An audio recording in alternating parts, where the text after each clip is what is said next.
नमस्कार दोस्तों, हमारे ट्यूटोरियल में आप सबों का तहे दिल से स्वागत है। जैसे कि आप लोग सभी जानते हैं कि हम अपने चैनल के माध्यम से कंप्यूटर के फंडामेंटल अर्थात बेसिक नॉलेज जो है उसे देने का प्रयास कर रहे हैं।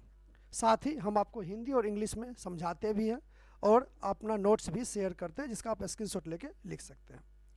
हमारे चैनल का जो मेन मकसद है यही है कि आपको कंप्यूटर की पहले बेसिक जानकारी दिया जाए, बाद में इसी चैनल के माध्यम से आपको एडवांस लेवल जैसे BCA MCA इत्यादि के प्रोग्रामिंग लैंग्वेज का भी वीडियो आपको प्रोवाइड किया जाएगा।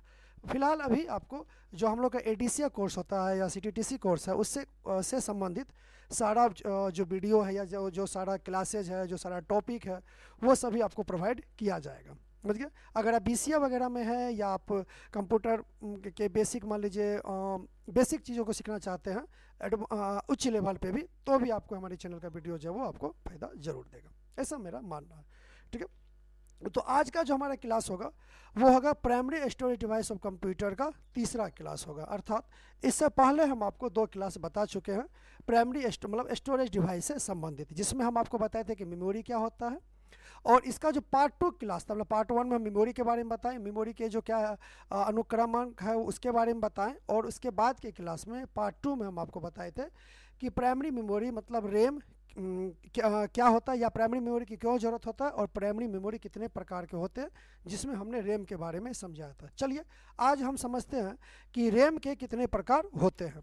ठीक है, इससे पहले का वीडियो अगर आप नहीं देखे हैं और डायरेक्ट आप आज का वीडियो देख रहे हैं तो थोड़ा सा समझने में समस्या हो सकती है, तो मैं आपसे यही रिक्वेस्ट करूंगा कि पहले ये कम से कम देख लें कि रैम एक्चुअली में प्राइमरी मेमोरी होता क्या है, फिर आज का वीडियो आपको समझ में आएगा। थोड़ा सा हम आपको इंट्रो दे देते हैं कि रैम जो है वो होता है रैंडम एक्सेस मेमोरी, ठीक है, जिसे हम मुख्य मेमोरी के रूप में उपयोग करते हैं, और इस मेमोरी को CPU के द्वारा डायरेक्ट यूज में लिया जाता है या डायरेक्ट एक्सेस किया जाता है। इस मेमोरी का मुख्य काम होता है कि जो भी प्रोग्राम वर्तमान में चल रहा हो या जिस भी प्रोग्राम पे CPU को प्रोसेस करना होता है उसे रैम के अंदर ही रैम में ही जाके पहले स्टोर होता है और अस्थायी तौर पे फिर CPU के द्वारा उसे प्रोसेस किया जाता है। इसके बाद आता है टाइप्स ऑफ रैम, अर्थात रैम के प्रकार। देखिए रैम के जो है वो 2 प्रकार होते हैं, या यूँ कहे कि रैम को 2 भागों में बांटा गया, डी रैम और एस रैम। डी रैम का मतलब होता है डायनामिक रैंडम एक्सेस मेमोरी। हम यहाँ रैम का फुल फॉर्म नहीं लिखे हैं क्योंकि हम सब जानते हैं कि इसका full form random access memory होता है। और दूसरा होता है S RAM, static random access memory.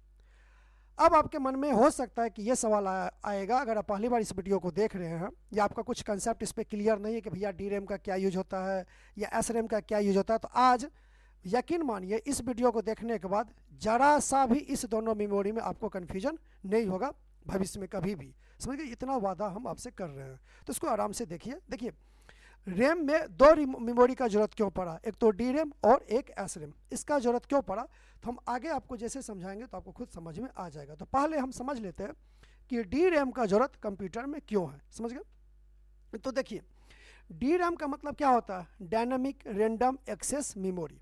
अब ये डी रैम क्या होता है, तो डी में डायनामिक का मतलब क्या होता है पहले वो समझिए। अगर हम डायनामिक समझ लेंगे तो हमें पूरा का पूरा डी रैम समझ में आ जाएगा। डायनामिक का मतलब होता है चलायमान। चलायमान का मतलब क्या होता है, जो स्थिर ना रहे। अब इसका मतलब क्या हुआ, तो हम पिछले ही क्लास में रैम में समझाए थे कि रैम में जो डेटा होता है वो अलग अलग लोकेशन पे स्टोर होता है। समझ गए?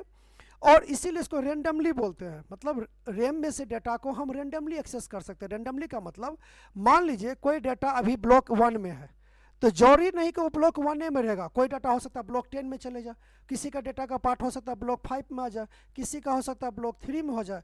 अब हमको अर्थात CPU को अगर किसी भी डेटा का जरूरत पड़ गया, मान लीजिए कोई कमांड का जरूरत पड़ गया जो वो प्रोसेस कर रहा है, वो अभी 3 में है तो 3 में जाएगा, उसका कुछ पार्ट अगर मान लीजिए 5 पे स्टोर है तो 5 पे जाएगा।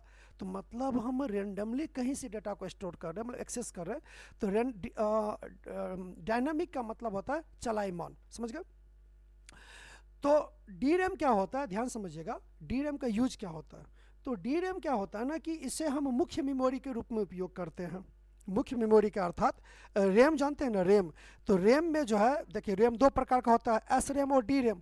तो हम लोग जो यूज करते हैं वो डी रैम यूज करते हैं। आज के समय में हम लोग कौन सा रैम यूज कर रहे हैं? डी रैम का यूज करते हैं, मतलब डायनेमिक रैम का हम लोग यूज करते हैं मुख्य मेमोरी के रूप में। तो यहाँ अगर हम बात करें कि रैम के फंक्शंस के बारे में अगर हम बात करें, तो अर्थात अप्रत्यक्ष रूप से या प्रत्यक्ष रूप से हम डी रैम के बारे में ही बात कर रहे होते हैं।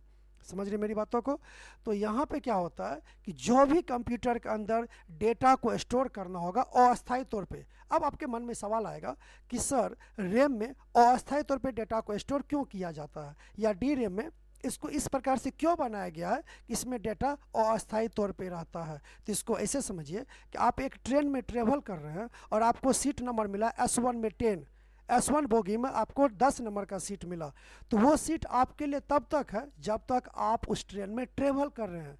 अगर परमानेंट सीट आपको दे दिया जाए, इसका मतलब ये हो गया, या परमानेंट आप 1 साल के लिए उस सीट को बुक कर ले, चाहे जाए या नहीं जाए, तो ये भी तो हो सकता है ना कि वो सीट खाली ही जाएगा, वो कोई व्यक्ति उस पर बैठ ही नहीं सकता है। तो आपको सीट तभी तक नहीं दिया जाएगा जब तक आप ट्रेन में ट्रेवल कर रहे हैं। तो इसका मतलब वो सीट वहाँ पे रैम का काम कर रहा है। तो रैम को इस प्रकार से बनाने से रीज़न ये होता है कि सीपीयू में जो चीज़ प्रोसेस करेगा या जो चीज़ को प्रोसेस होना होता है वो रैम में जाएगा। प्रोसेस खत्म, काम खत्म, कहानी खत्म, डेटा अपने सेकेंडरी मेमोरी में चले जाएगा और रैम फिर से पुनः दूसरे डेटा को स्टोर करने के लिए तैयार हो जाएगा। आपको समझ में आ गया? इसलिए इसका नेचर जो है वो अस्थाई अर्थात वोलाटाइल के रूप में बनाया गया है। डिफिनेशन से लिखा है, अगर हम एक एक डिफिनेशन को लाइन बाय लाइन पढ़ें तो समय ज़्यादा लग जाएगा, और मैं कोशिश करता हूँ कि वीडियो को पार्ट बाय पार्ट में कम समय में आपको छोटे छोटे पार्टों में बताया जाए। क्या मैं ये सही कर रहा हूँ, या पूरा टॉपिक को चाहे वीडियो कितना भी बड़ा हो एक ही बार में हमें समझा देना चाहिए? कृपया इसे कमेंट करके ज़रूर बताएं, क्योंकि इसमें हम सबको थोड़ा सा कन्फ्यूजन है कि वीडियो को पार्ट बाय पार्ट में बनाया जाए या पूरे टॉपिक को एक बार में बनाया जाए, चाहे लेंथ कितना भी बड़ा हो। थोड़ा इसको कमेंट करके ज़रूर बताइएगा, ठीक है? तो हम रैम को अगर आप समझ रहे हैं, रैम का डिफिनेशन अगर आप समझ लिए, तो उसी को आप डी रैम में कन्वर्ट कर दीजिएगा। तो डी रैम अर्थात मुख्य मेमोरी के रूप में हम इसका यूज करते हैं। समझ गए हैं बातों का? आई थिंक पढ़ाई अच्छा लग रहा तो कमेंट में भी बताइएगा। दूसरा क्या होता है, डी रैम में जो है ना, अब हमको बताए थे कि डायनेमिक चलायमान होता है। चलायमान मतलब कि इसका डेटा एक ब्लॉक में नहीं रहता, वो ट्रेवल जिस लोकेशन पे खाली होगा वहाँ उसको स्टोर कर दिया जाएगा। डी रैम को लगातार रिफ्रेश करने का जरूरत पड़ता है। समझ रहे मेरी बातों को? इसको क्या करना पड़ता है? रिफ्रेश करने की जरूरत पड़ता है, क्योंकि ये कैपेसिटर और ट्रांजिस्टर से मिलके बना होता है, इसीलिए इसे लगातार रिफ्रेश करना पड़ता है। और रिफ्रेश का मतलब क्या होगा? तो आप माउस में देखते होंगे, राइट क्लिक करते होंगे तो रिफ्रेश का ऑप्शन दिया हुआ रहता है। पुराने समय के कंप्यूटर में जब विंडोज एक्सपी चल रहा था, उस समय में हमें बार बार रिफ्रेश करना पड़ता था मैनुअली।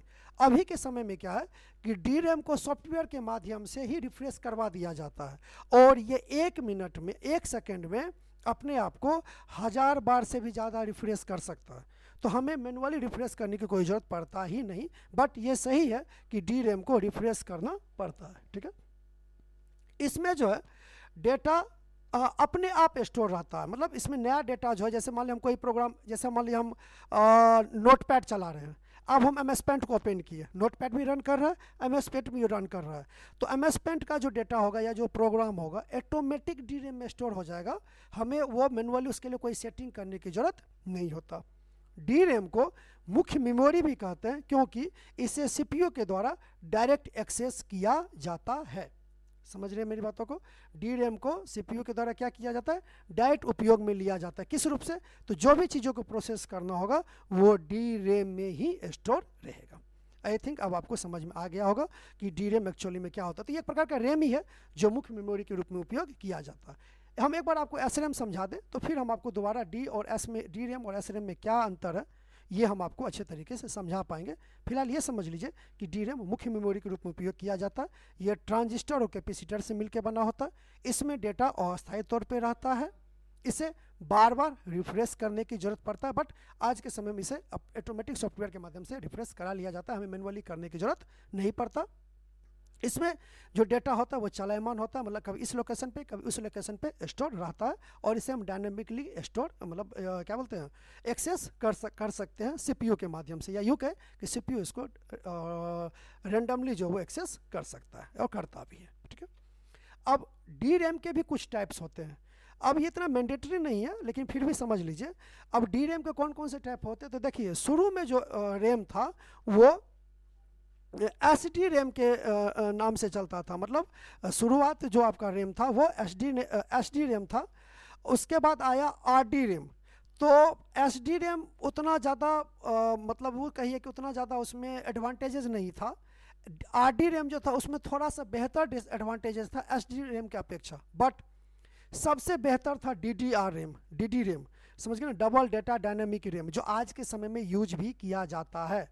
तो डी डी रैम के भी बहुत सारे वर्जन है, D D RAM 1, D D R 2, D D R 3, D D R 4, और शायद आज के समय में सबसे ज़्यादा डी डी आर 5 तक कंप्यूटर या लैपटॉप में यूज किया जाता है। बट ज़्यादातर डी डी आर 4 और डी डी आर 3 का ही उपयोग होता है, बट 5 तक अवेलेबल है। तो डी डी आर एक टेक्नोलॉजीज बेसिस है, जितना जितना टेक्नोलॉजी बदलते गया, चीज़ें बदलते गया, रैम के भी टेक्नोलॉजी में उतने सारे बदलाव होते गए। ठीक है, नेक्स्ट आपका आता है S RAM, static random access memory. अब ये एस रैम क्या होता है, तो देखिए एस रैम और डी रैम दोनों रैम का ही प्रकार है, दोनों वोलाटाइल मेमोरी है। एस रैम भी वोलाटाइल मेमोरी है और डी रैम भी वोलाटाइल मेमोरी है। फिर दो रैम की जरूरत क्यों पड़ा, या एक ही रैम हम क्यों नहीं यूज किए, तो उसको समझिए। देखिए एस रैम जो है ये डी रैम की अपेक्षा ज़्यादा तेज़ी से कार्य करता, मतलब इसका जो स्पीड है एस रैम का, ये डी रैम की अपेक्षा बहुत तेज होता है, समझ गया। इसमें जो डेटा एक्सेस का जो रेट है, ये जो डेटा जिसे एक्सेस किया जाता है वो डी रैम की अपेक्षा जल्दी से किया जाता है। पहला चीज़ तो समझ में आ गया। इस मेमोरी का उपयोग कैच मेमोरी के रूप में किया जाता है। कैच मेमोरी जो हम आगे समझेंगे, बस यूँ समझिए इस मेमोरी का उपयोग कैच मेमोरी के रूप में किया जाता है, समझ गए। इसका जो डेटा होती है वो स्टैटिक होता है। क्या होता है इसका डेटा, स्टैटिक, इसीलिए इसे स्टैटिक रैम बोलते हैं। डी रैम का डेटा डायनामिक होता है। अब आपको थोड़ा सा कन्फ्यूजन होगा कि ये मर्द है, स्टैटिक डायनामिक ये है क्या, तो हम आपको आसान भाषा से समझाते हैं कि डायनामिक और स्टैटिक क्या होता है, बड़ा एकदम मक्खन भाषा में आपको समझाएंगे। और इसमें नहीं समझिएगा तो सही समझ जाइएगा। चलिए समझाने का हम प्रयास करते हैं। सैलून जाते होंगे, पक्का सी बात है, बाल बनाने तो कम से कम जेबे करते होंगे सैलून। वहाँ सैलून को में जो आपका जो नाई होता है, जो बाल बनाता है, उसको मान लीजिए सीपीयू, ठीक है भैया, मान लिए। अब जब सैलून जाइएगा तो जरूरी थोड़े है कि सीट खाली रहेगा, गए या बैठिए गए। मान लीजिए कोई पहले से बाल बना रहा है तो आप कहाँ बैठिएगा, ब्रेंच पे। उस सैलून के लिए वो जो ब्रेंच है उसको डी रैम मान लेते हैं, कुछ देर के लिए उसको क्या मान लीजिए, डी रैम। अब जहाँ आपका सीट खाली होगा वहीं बैठिएगा, ये ध्यान में रखिए, जहाँ सीट खाली होगा वहीं क्या कीजिएगा, बैठिएगा। कई कंडीशन में यह भी हो सकता है कि बहुत सारा सीट खाली है तो जहाँ मन वहाँ बैठेंगे, या हो सकता है कि पहले आप कहीं और बैठे, बाद में आपको इच्छा हो रही है वहाँ सीट खाली है तो वहाँ जाके बैठ गए। इसका मतलब हो गया कि जब तक आप बाल बनाने के लिए नहीं जा रहे हैं तब तक उस रूम के अंदर या उस बेंच पे जहाँ मन वहाँ क्या करिएगा, बैठिएगा। दूसरा, जहाँ आपको बैठने का जगह दिया जा रहा है वो जो चेयर होगा, हो सकता है कि जहाँ बैठ के बाल बनाया जाएगा वो चेयर की अपेक्षा थोड़ा सा कम बजट वाला होगा, मतलब बेंच उंच लगा दिया अपना बैठिए। तो डी रैम का जो बजट है कंप्यूटर में कम होता है, किसके अपेक्षा, एस रैम का अपेक्षा। अगर एस रैम को डी रैम के रूप में यूज किया जाता तो कंप्यूटर का दाम बहुत ज़्यादा बढ़ जाता। तो बजट को ध्यान में रखते हुए भी एस रैम डी रैम के रूप में उपयोग नहीं किया जा सकता था, महंगाई की वजह से, पहला रीज़न। दूसरा क्या होता है कि जब आप बाल बना रहे होंगे, मान लीजिए अब आपका नंबर आ गया तो आप कहाँ बैठिएगा, पक्की सी बात है कि वो चेयर पे बैठिएगा जहाँ नाई बाल काटेगा। अब आप जब तक वो बाल काटेगा आप उछल कूद नहीं कर सकते, उस सीटवा पे बैठले रहिएगा जब तक नाई आपका बाल पूरा कंप्लीट नहीं कर लेता है। तो उस चेयर पे क्या करिएगा, बैठले रहिएगा, मुंडी उधर उधर कीजिएगा, पता चला लग गया, कैंची लग गया, ब्लेड उड़ गया, तो वहाँ पे क्या हो गया, एकदम बैठे हुए रहिएगा। अगर नाई बोलेगा इधर कीजिए तो इधर कीजिए, इधर कीजिए तो इधर कीजिए, नहीं तो बैठे हुए हैं। तो वो जो चेयर है ना, वो चेयर एक प्रकार का एस रैम है, वहाँ पर आप स्टैटिक रूप में स्थिर है। कब तक स्थिर होकर बैठे हुए हैं, जब तक आप प्रोसेस में, अर्थात जब तक नाई के द्वारा आपका बाल बनाया जा रहा है। वो नाई एक प्रकार का सीपीयू है जो बाल बनाने का प्रोसेस कर रहा है, समझ गए। और एक चीज़ ध्यान में रखिएगा कि स्टैटिक समझ में आ गया, आई थिंक स्टैटिक का मतलब होता है स्थिर होना। अब स्थिर आपको समझ में आ गया होगा कि जब हम नाई के, जब तक हम बाल नहीं बनाते, हम जिस ब्रेंच पे बैठे हैं उछल कूद कर सकते हैं, तो हो गया डायनेमिक, समझ गए। और उसमें वही नाई उसी का बाल बनाएगा जो उस रूम के अंदर होगा, बाहर में कौन है नहीं उसको थोड़े से मतलब है। और एस रैम का मतलब हो गया कि आप जिस चेयर पर बैठे हैं बाल बनाने के लिए जो नाई बोला कि भैया आइए ना इस चेयर पर बैठिए ना एना के पास, समझ गए, तो वहाँ आप मुंडी स्थिर करके बैठे रहिएगा डर से कि भाई इधर उधर करेंगे क्या पता ब्लेड वाला लगिए जाए, समझ रहे मेरी बात को। तो आप कहोगे स्टैटिक, और तब तक बैठे रहिएगा जब तक आप प्रोसेस में रहिएगा। अब आपको समझ में आ गया होगा कि स्टैटिक और रैंडम मेमोरी, डायनेमिक मेमोरी क्या होता है, समझ में आ रहा है, समझ गए। ये जो मेमोरी है एसरेम, ये सिर्फ ट्रांजिस्टर से मिलकर बना होता है, इसमें कैपेसिटर का उपयोग नहीं किया जाता है, और कंप्यूटर में इसका यूज कैच मेमोरी के रूप में होता है। अब आपके मन में सवाल आया होगा कि अब ये कौन सा मेमोरी है कैच मेमोरी, तो चलिए हम इसको भी समझ लेते हैं। तो कैच मेमोरी क्या होता है, देखिए कैच मेमोरी सीपीयू और रैम के बीच में बफर मेमोरी का काम करता है। बफर मेमोरी क्या होता है, तो ध्यान समझिए, जैसे मान लीजिए कि आपके आप ऐसे समझिए कि हम आपको फिर से नाई दुकान के बारे में एग्जांपल ले रहे हैं, तो आप एक टेबल पे बैठे हुए हैं या एक बेंच पे बैठे हुए हैं जो आप बाल बनाने के लिए आए हैं, मतलब एक क्यू में गए हैं, आपको एक प्रोसेस करवाना है, लेकिन वहाँ पे नाई क्या कर रहा है, एक और अपने को चेयर बना लिया जिसपे बोला कि हम इसको बैठा के प्रोसेस करेंगे, मतलब इस पर बाल काटेंगे, अर्थात बाल उसी का काटा जाएगा जो वर्तमान में नाई के सामने वाले चेयर पे बैठा होगा। उसके पीछे में अगर 4-5 बंदा बैठा हुआ भी है तो वो अभी उस पर ध्यान में नहीं देगा, उस जिसका नंबर आएगा, जिसका जो नंबर आएगा उसके हिसाब से बाल बनाया जाएगा, लेकिन बाल बनाने के लिए उसको उस चेयर पे आना होगा। आ रहा है मेरी बात समझ में। तो इसका मतलब हम कह सकते हैं कि एस मेमोरी का उपयोग क्या होगा यहाँ पे, तो मेन मेमोरी अर्थात रैम और सीपीयू के बीच में ये काम करता है। मतलब सीपीयू सबसे पहले रिक्वेस्ट भेजेगा एस रैम को, अगर एस रैम में उसको डेटा नहीं मिलेगा तब फिर वो डी रैम के पास जाएगा कि भैया आपके पास जो भी प्रोग्राम है जो हमको प्रोसेस करना वो हमें दे दीजिए। और जानते हैं हम आपको आगे इमेज में बताएंगे कि और इसमें कौन सा मेमोरी यूज होता है। इतना ही समझ लीजिए कि कैच मेमोरी का स्पीड इतना ज़्यादा होता है कि कहा जाता है कि सामान्यतः प्रोसेसर को मेमोरी से डेटा को पढ़ने में 180 नैनोसेकंड लग सकता है, जबकि कैश मेमोरी से डेटा को केवल 45 नैनोसेकंड में प्राप्त किया जा सकता है।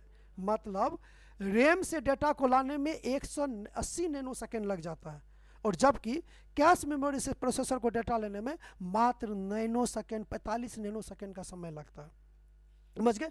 इसको ऐसे समझिए कि मान लीजिए कि आप एक दुकान पे बैठे हुए हैं और आप जिस दुकान पे से बिलिंग करें वहाँ पे काउंटर पे कोई चॉकलेट का डिब्बा रखा हुआ है, कस्टमर आया बोला भैया हमको चॉकलेट चाहिए, आप डिब्बा में हाथ दिया वो चॉकलेट उसको दे दिए तो आपको तुरंत ही मिल जाएगा।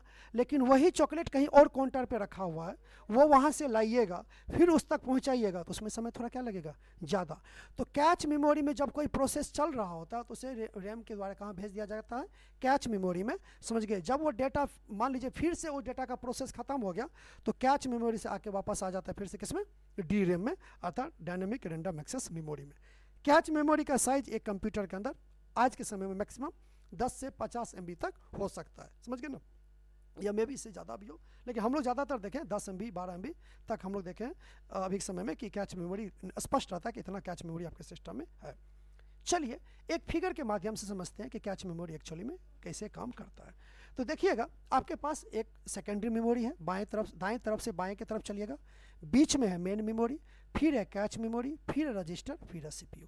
मतलब सीपीयू अपने सपोर्ट के लिए पहले रजिस्टर को रखता है, रजिस्टर में भी अलग अलग प्रकार है जो हमारा अगला टॉपिक होगा। मतलब हम रोम के बाद, मतलब पहले आप प्राइमरी मेमोरी में रोम पढ़ लेंगे अगला वीडियो में, फिर हम आपको रजिस्टर मेमोरी पे पूरा एक वीडियो बना के समझाएंगे कि रजिस्टर क्या होता है, उसके कितने पार्ट होते हैं, उसका क्या काम होता है। तो सीपीयू में सबसे पहले रिक्वेस्ट भेजता है रजिस्टर को, रजिस्टर रिक्वेस्ट भेजता है कैच मेमोरी को। अगर कैच मेमोरी में डेटा नहीं है तो फिर लाया जाता है मेन मेमोरी अर्थात रैम से, और रैम फिर कहाँ से ढूंढ के लाता है, सेकेंडरी मेमोरी से। अरे समझे, ये चेन जो है कंप्लीट चलते रहता है, उसी को बोलते हैं साइकिल, है ना, कि इस प्रोसेस सीपीयू के प्रोसेस करने में इतना साइकिल का समय लगा जो हम सीपीयू में बताए वो किए।